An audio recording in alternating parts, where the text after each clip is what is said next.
ഇനി എന്നും കൂട്ടുകാരോടൊപ്പം കളിക്കാം. നമ്മുടെ അമ്മ അപ്പം വരുന്നുണ്ടല്ലോ. കൂട്ടുകാരെ, നമുക്ക് കളിച്ചു തുടങ്ങിയാലോ? ഇന്ന് നമുക്ക് പന്ത് കളിക്കാം. അതിന് പന്ത് എവിടെ? ഞങ്ങൾ കൊണ്ടുവന്നിട്ടുണ്ട് പന്ത്. ചിന്നും മിന്നും കൃത്യസമയത്താണല്ലോ ഇന്നെത്തിയത്. എങ്കിൽ നമുക്ക് കളിച്ചു തുടങ്ങാം, അല്ലേ കൂട്ടുകാരെ? അതെ അതെ. അമ്മോ, പന്തിരിക്കുന്നതാ. അയ്യോ, എനിക്ക് കിട്ടിയില്ല. ഞാൻ തരാം, എനിക്ക് കിട്ടുമ്പോൾ. എന്നാ ശരി. കൂട്ടുകാരെ, എനിക്കെന്തോ ക്ഷീണം പോലെ. ഞാനൊന്ന് ഇരിക്കട്ടെ. ശരി ചിന്നു.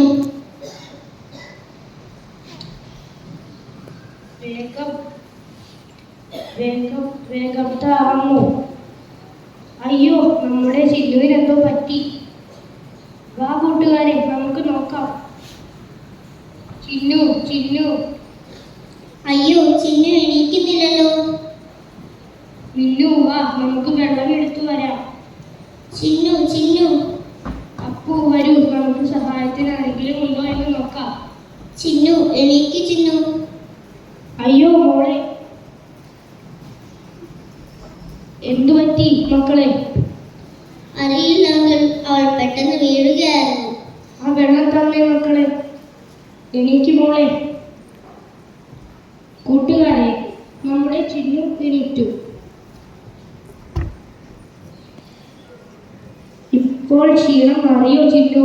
മാറി കൂട്ടുകാരെ. മക്കളെ, നിങ്ങളെന്നും ഇതുപോലെ നല്ല സുഹൃത്തുക്കളായിരിക്കണം.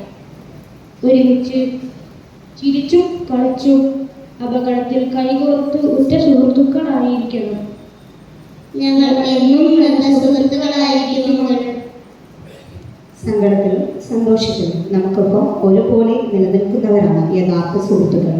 നമ്മൾക്കെല്ലാവർക്കും നമ്മുടെ ജീവിതത്തിൽ നല്ല സുഹൃത്തുക്കൾ ഉണ്ടാവട്ടെ എന്ന് ആശംസിച്ചുകൊണ്ട് നിർത്തുന്നു. നന്ദി, നമസ്കാരം.